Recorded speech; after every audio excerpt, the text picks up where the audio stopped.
Just a hot news flash. I'm lost. I'm lost in the amazing Readathon. I have no idea what I'm supposed to be updating. I think I've updated for Hera for this vlog. I do know I have to talk about the Lightning Thief and Cluelessly Yours. But I am totally lost. Totally lost. Help!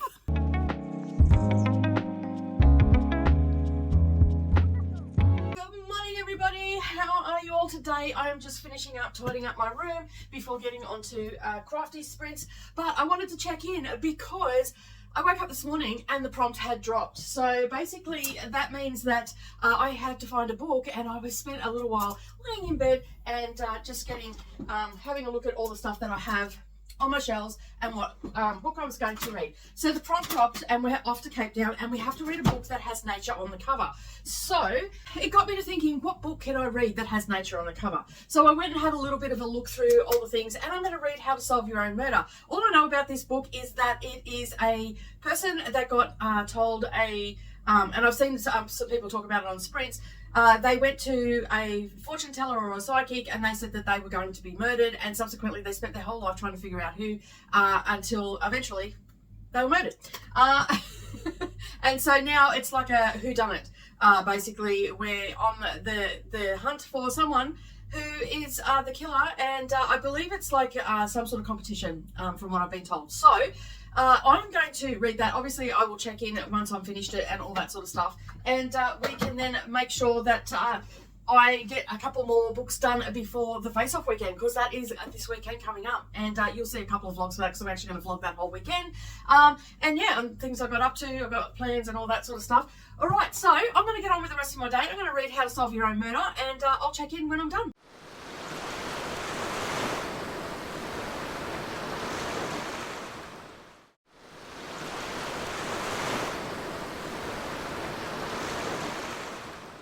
Well, hello everybody. All right, I'm back to talk about how to solve your own murder. And now, I didn't do any check-ins for this one. I just got stuck into the book. Now, originally I had this as a sightseeing book for a new release. I think it was about 100 points or something like that. So I ended up deciding to use this for Cape Town because this one has nature on the front. There's some trees on the front. And so on the cover, and that's what the prompt was. So I'm pretty happy that I had this here, and it was a new release as well. So it's another one that I have to write up a review for, because it's a NetGalley arc. All right, and now this one was an audiobook as well, which is absolutely amazing that I'm able to get audiobooks from NetGalley. I love it. I love the fact that I don't have to pay for them, and their new releases, which is even more exciting to get those and all that sort of stuff. So basically, How to Solve Your Own Murder is following the story. There's sort of two timelines happening in this book. So we're following the story of a teenage Frances Adams, who at the time in 1965 received from a psychic or medium, whatever you want to call them, she received a fortune saying that she was going to be murdered. So we're following that timeline, and there's a few of her friends around her at the time, which I cannot remember their names because I'm reviewing this, like talking about this a couple of days after. But we have Frances, and she is at a country fair with two of her best friends, and she goes to a fortune teller, and she gives her a prediction that one day Frances will be murdered. Frances spends her life actually trying to find out who this person is, and she becomes a little bit paranoid and suspect of everybody, and she has gone through all the things and whatnot to try and find out. So nearly 60 years later, we actually have Annie in the present day, and she is summoned to meet with her aunt Frances at her mansion, for lack of a better term. And when they get there, Frances is dead. So eventually she does get murdered. So then it is a big mystery on who done it and all that sort of stuff. So, but here's the kicker. This is what I really liked about this book. So they've been called there.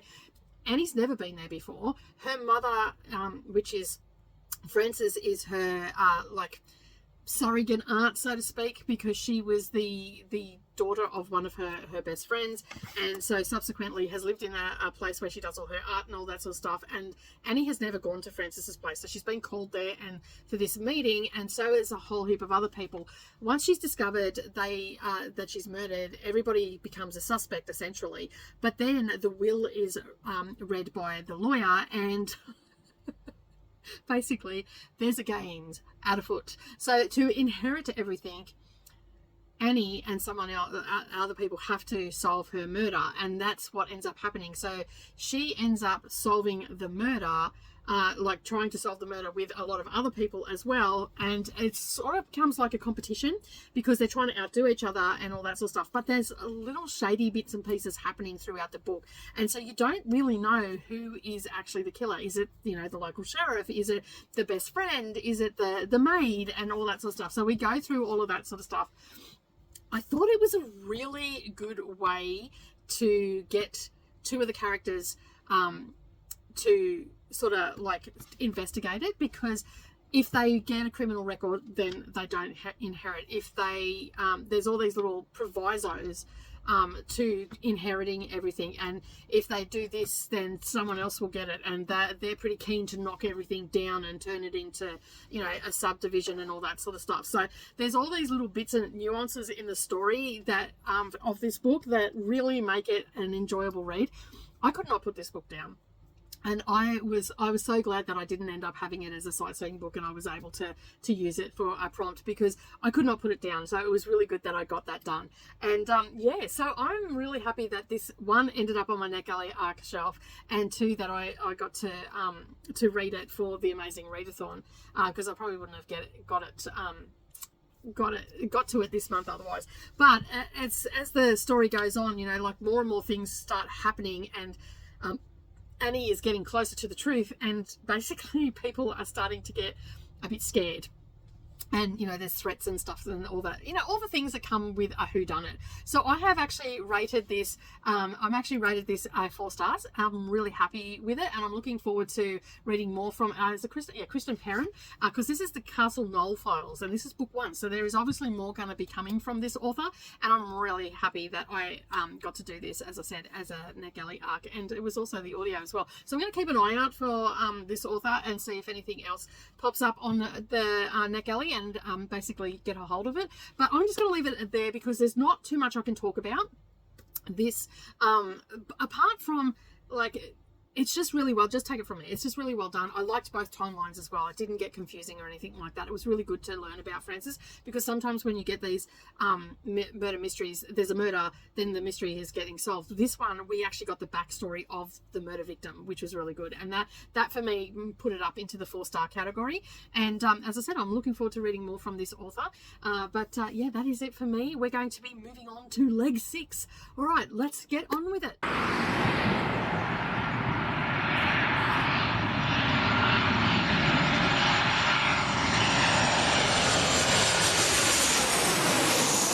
Everybody, and welcome back. All right, it is Monday. We've had a massive weekend of Face Off. You'll probably have seen at least one of my videos for Face Off weekend. It didn't go to plan as much as I wanted it to, but at the end of the day, I still got some books read for the team and all that sort of stuff. All right, so as I said, we're here Monday morning. I'm about to start sprint.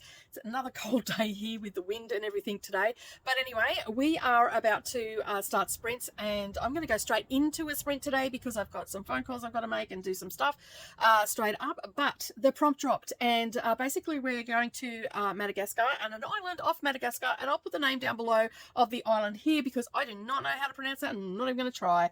So anyway, that's neither here nor there. So we have to read a book that is centered around a religion, whether it's a small religion, a large religion, or whatever. Just something that has a priest, a church, mythical gods, anything where the gods are mentioned or anything like that. So it's going to be pretty easy for the fantasy team.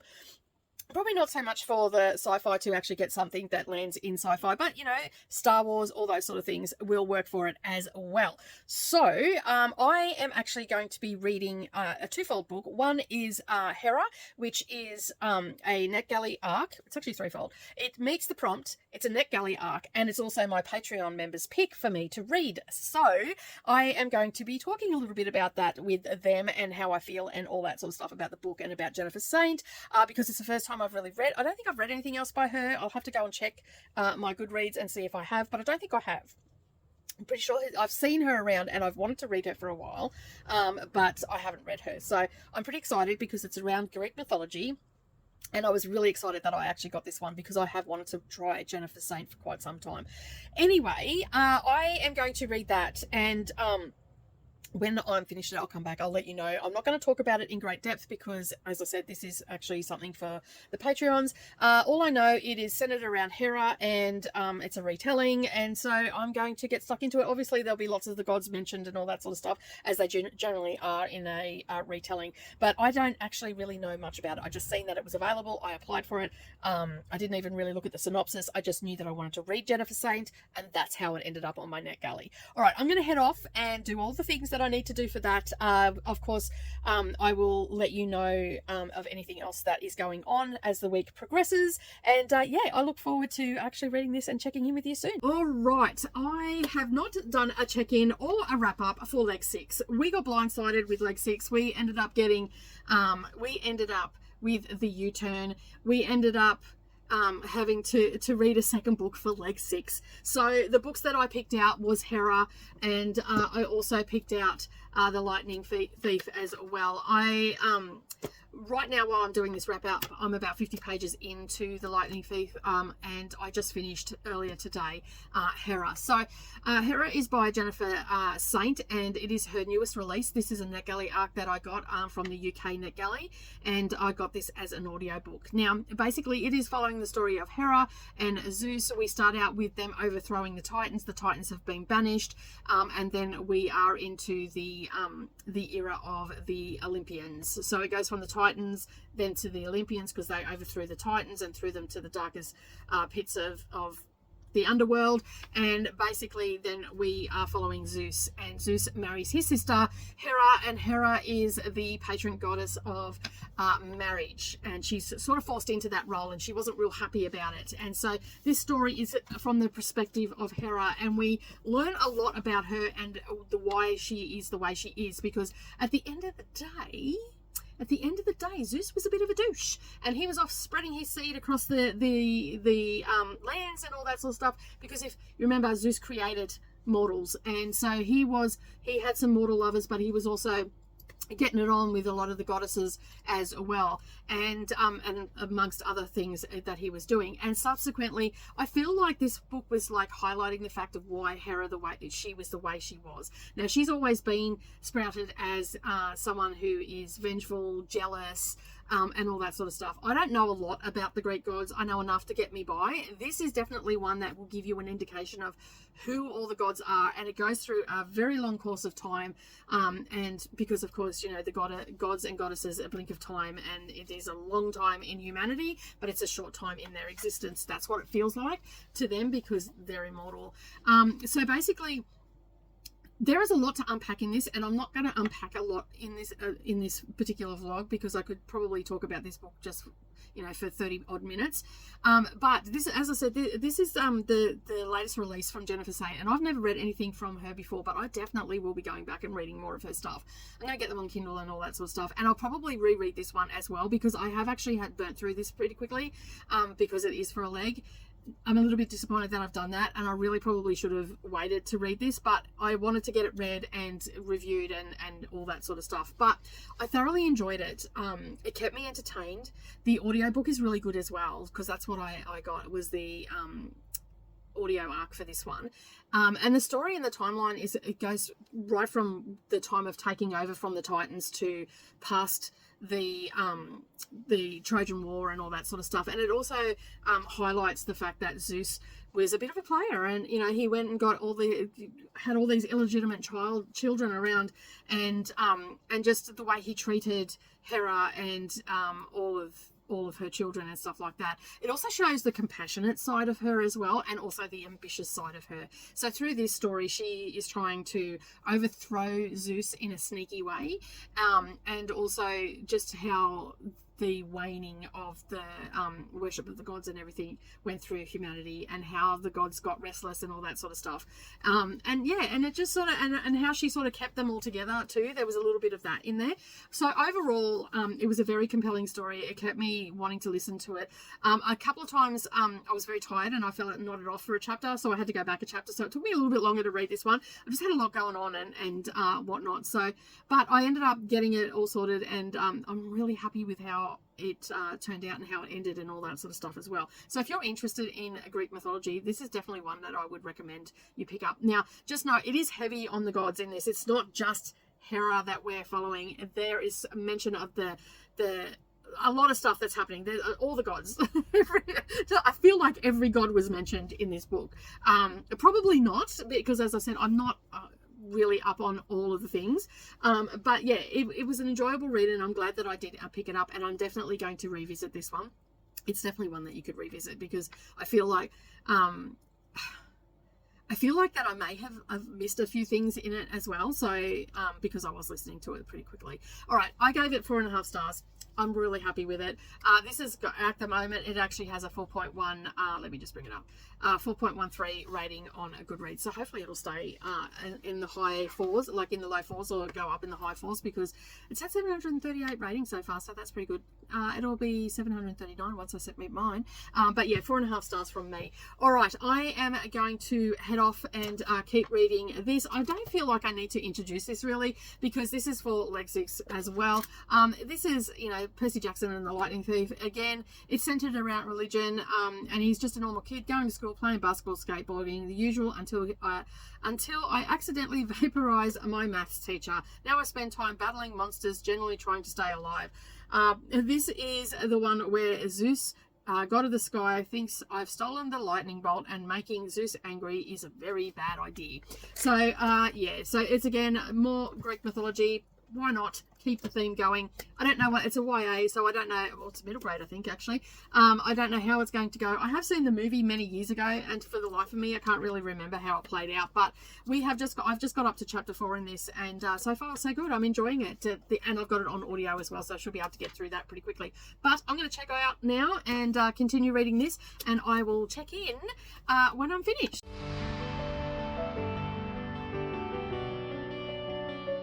All right, so the next book that I read, because we had we got U-turn, so we had to read 2 books for this leg. The next one that I read that meets the prompt, which was to read a book with religion, a church, something revolving around gods or anything like that would be suffice, so to speak. So basically, I decided to read Percy Jackson and the Lightning Thief for the first time. Now, I've actually seen the movies and everything like that. I've watched them with my kids, but I've never actually read the books. And I don't know, I think Savannah's read the first couple of books, but I'm not sure whether she's finished the series or not. And I meant to ask her before I started recording today, but she's asleep right now because it's like 7 o'clock in the morning when I'm filming this, and freezing. Did I already say that? Yeah, so I listened to this. I'm in two minds about this. Like, I appreciated it for what it is, you know, like it's a middle grade, is it? Middle grade YA story and whatnot. I don't normally gel with that sort of stuff, but I really like the elements of, you know, being around Greek mythology and all that sort of stuff. And one of my goals, as I've previously stated, is to learn more about the Greek mythology and the gods and all that sort of stuff. Like, I know my basics, I can get myself out of trouble, but, you know, I'd like to know a little bit more, go a little bit in depth. I probably know more than I realise, but yeah, that's sort of where I'm at the moment. And so I thought, you know, it'd be a really good way to read these. I've got several other books, Stephen Fry books on my shelf as well for Greek mythology and whatnot, but I decided to pick up this little one. And that this one had 374 pages in it. Basically, we meet Percy and all the characters surrounding him, and we go through the fact that he's trying to find, what was it again that he's trying to find? 3 weeks into Amazing Readathon, and I'm completely lost. I have no idea what I'm doing. I have no idea what I'm reading. I'm lost. I've finished all the books that I've started. That's the main thing. I'm so flippin' lost right now. I made the fatal mistake because I've got my daughter here. I get out of my routine because I just want to spend as much time with her as possible, and so we'll be reading or whatever, but I won't record my books because I get a little bit self-conscious when she's sitting there and looking at me like really intently, and I get a little bit self-conscious, so I don't tend to record the books. But anyway, I don't know how I feel about this book. I feel like for me it was just a 3.5 star, and I know, don't come at me, I know that it's a very much loved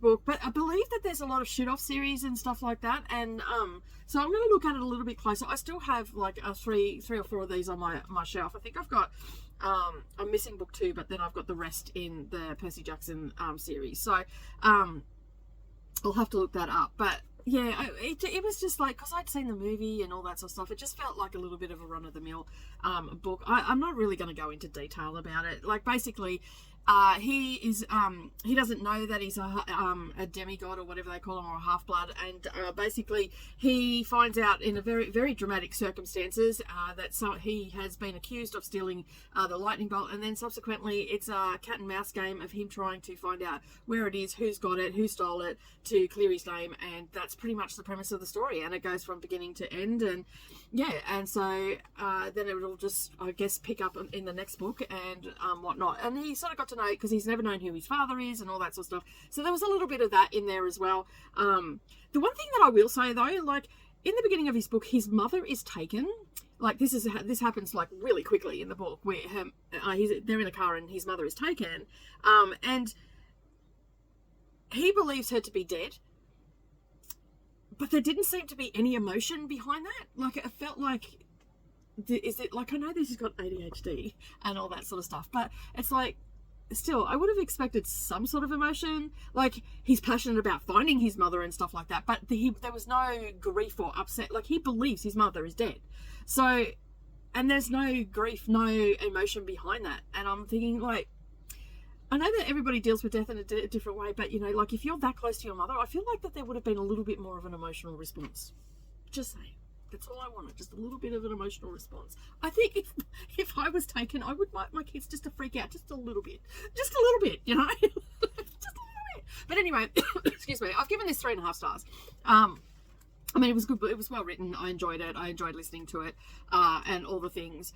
It was paced really well. Like, it has all the elements for a good action book and whatnot. So I'm just going to leave it there. All right. So then we went off to sightseeing. Now, I wasn't going to pick up a sightseeing book because I was feeling a little bit burnt out, but I ended up picking up a NetGalley arc. I've now read 8 NetGalley arcs during the month of June, which is great. It means I'm catching up. I think it's 11 all up that I have to review by the at the end of the month. I'm going to leave it till then. So the book that I read for this one is for 2 or more authors, and it netted me, I think it was 400 points. And it's called Cluelessly Yours by Max Monroe. So these two people have been writing together for quite some time. This is an audio arc as well. It went for 9 hours and 18 minutes. It's part of the Funny Story series, but they're standalones. So you can read them out of order. And when I read the synopsis for this, I thought this sounded really good, and it did not disappoint. I was actually listening to this on my crafty sprints, and I was giggling the whole time. Like, it was just cracking me up. There's 2 little boys in this. And just the banter around the little boys and the parent, who is a single mum. Her name is Sammy. She's 41. She's divorced. She's got 2 boys. And she's not looking for love. She doesn't want to get involved. She just wants to concentrate on her kids and all that sort of stuff. And yeah, so the book starts out where her and someone else is in hospital, and she hasn't woken up for 2 days because she's been hit by a cab. So, and this is on the synopsis, and we find this out early on. And then it goes back, after that prologue, it goes back a month, I think it was, maybe 6 weeks. And basically we're in the life of Sammy and her 2 boys, and subsequently 2 men that one is Noah, who has been a family friend for quite some time. He is a anesthesiologist, and he is interested, but Sammy thinks he's a bit of a player, and he's got a different woman all the time, and he's the most sought after bachelor at the hospital, and all these sort of things. So, and her sister is trying to set her up, and wants this to happen. She's heavily pregnant in it, so I think she's 8 months pregnant in the book, or 7 months pregnant, around that mark anyway. It's neither here nor there. I don't even know why I'm hyper fixated on that bit, but anyway. So she has the doctor, and then a successful businessman is also interested in her. Now, she did run into him, and that's how they sort of met. It was like a, what they call it, kismet moment, and all the rest of it. And she goes out on a few dates, but the dates just don't go to plan with him for some reason. And she always seems to be in the path of Noah. So the first time that she goes out on a date, and I think his name was Garrett. I don't know, like, he was, I didn't like him, so I just haven't remembered his name. And so basically, they go out and they're at a fancy restaurant, and he made that faux pas of assuming that what wine she wanted, and all, even though she said it, and he said, oh, she'll have this, and she has that internal dialogue of like, well, but she doesn't think anything of it because they're out on their first date and all that sort of stuff. And then suddenly the sprinklers go off, so she gets drenched, and then he's trying to invite her back to his hotel, and she's like, no, I'm just going to go home. He goes, oh, I'll come home. She goes, no, I'm not doing that. And then, you know, so just that whole caution around him. And then the next time they go out on a date for like a take two, she gets a phone call from her nanny, and her son has broken her arm. And each time that these dates happen, she ends up in the path of Noah. Now, Noah, as I said, is a successful doctor. He's well liked. A lot of people have the hots for him and all that sort of stuff. But all the things that happen around him, and also the dates and all the rest of it, I found quite comical, and the kids just added an extra level of comic relief in this book. And just some of the things that she said and her inner dialogue and all that sort of stuff just had me giggling the whole way. So basically it's just it's nothing groundbreaking as far as romance goes. It's just basically not even a love triangle as such, but it feels a little bit like that because she's got two men chasing after her, and evidently, you know, something goes wrong with one and she ends up with the other. So I'm not going to say who she ends up with or not, but anyway, yeah, it was a fun time. I really enjoyed it, and that netted me, I'm pretty sure that netted me yeah, that got me 400 points. So I was pretty happy with that. All right, so that is the end of this vlog for this week. Sorry it is a little bit late, but yeah, you know, children, they always throw a spanner in the works. All right, so anyway, I will be back again with vlog 4 for the amazing readathon, and that one is probably also going to be slightly late as well, going up, because I'll probably just wait until we get to right at the end, and then do my wrap up. We'll see how we go anyway. All right, I am going to head off. I hope you're having a lovely day no matter where you are. Don't forget, if you're new here and you've yet to subscribe, make sure you hit that subscribe button, hop, skip and a jump over to the like, give it a thumbs up as well. Leave me a comment down below, let me know where you're watching from and what you've read this week, because I always like to know that, and if you would recommend it to me or not. And as always, keep turning those pages, and I'll see you in the next video. Bye for now.